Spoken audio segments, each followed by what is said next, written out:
Good morning. It's the morning of day 14, our very last morning together in this series. And I have had such a wonderful time, and I hope you have as well. So we're going to make a beautiful and delicious loaf of sourdough bread today. I'm so excited for you. This is such a fun time. Learning to bake sourdough and being able to eat your wonderful loaves is just so rewarding.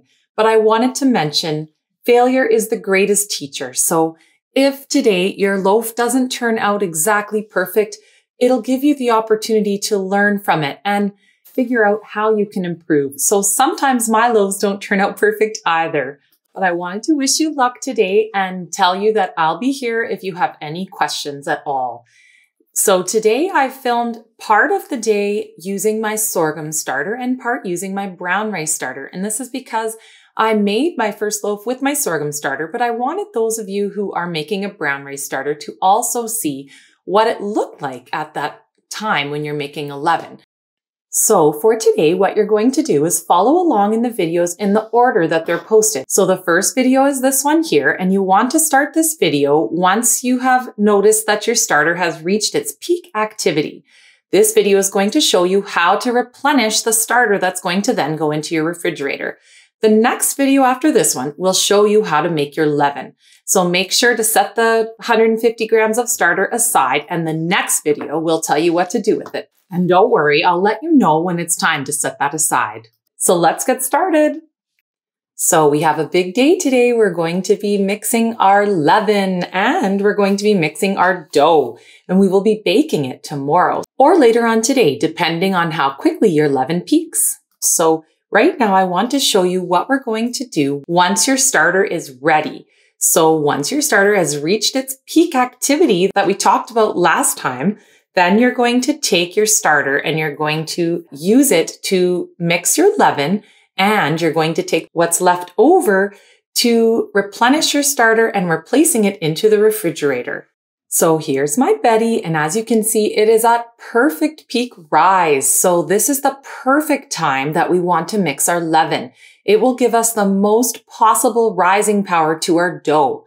So it looks exactly the way we talked about yesterday. So I'm going to go ahead and I'm going to take out everything that I need here in order to mix my leaven. So my leaven formula that we're going to use today calls for 150 grams of starter.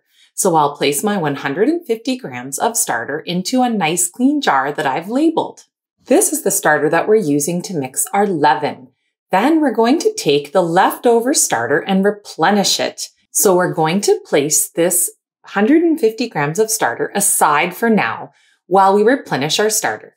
And I just wanted to mention here that if a formula calls, for example, 150 grams of active starter to mix your leaven, or sometimes it's called a preferment, this is exactly what it is. So it's exactly what we're doing now. This is the 20 grams of starter that we will maintain in the refrigerator, and beside it resting is the 150 grams of active starter, which we will use to make our leaven, also called the preferment. So as you can see, it's a very small amount that's left in the jar.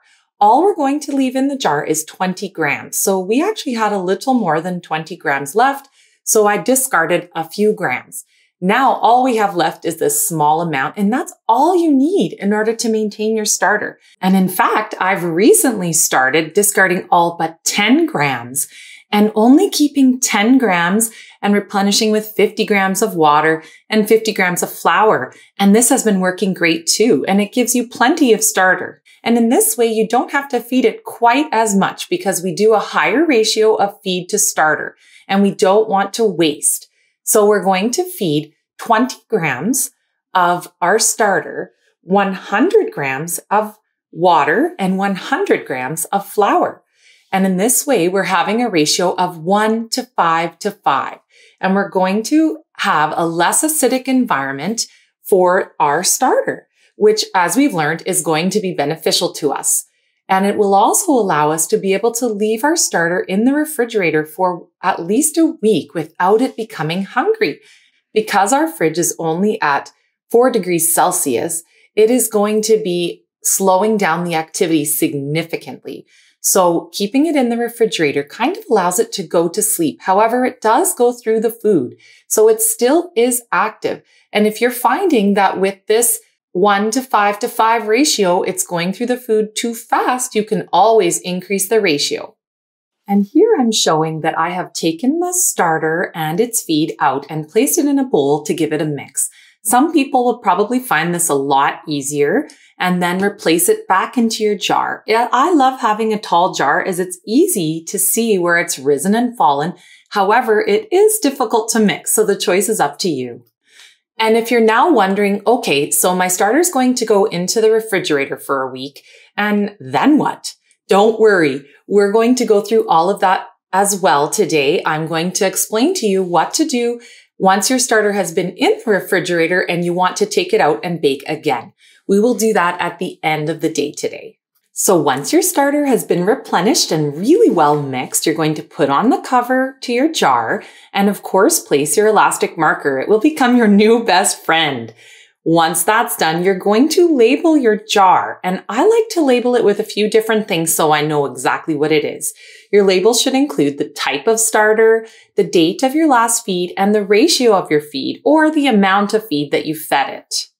Now, putting your starter into the refrigerator is kind of like putting it to sleep. But do you like to go to sleep with a full stomach or an empty stomach?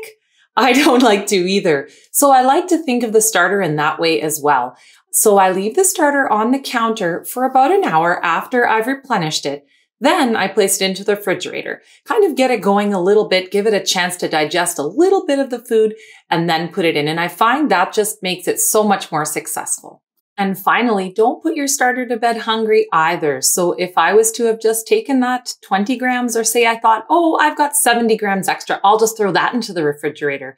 There's just not enough food. Once the starter has hit its peak, then the microorganisms are going to start to die off.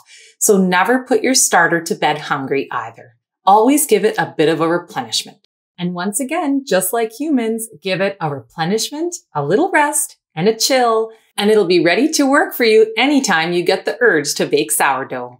And that's literally it. All you need to do now is just pop your starter into the refrigerator and you can say goodnight for a week or until you want to bake again.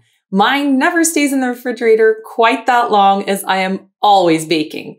And here you can see my water kefir grains, which I love, and my original bob, and of course some fermented vegetables, which I love to make. And you can find those recipes on my site. Until next time, Betty. In the next video, I'm going to show you what to do with that 150 grams of active starter. We're going to mix our very first leaven. I'll see you there.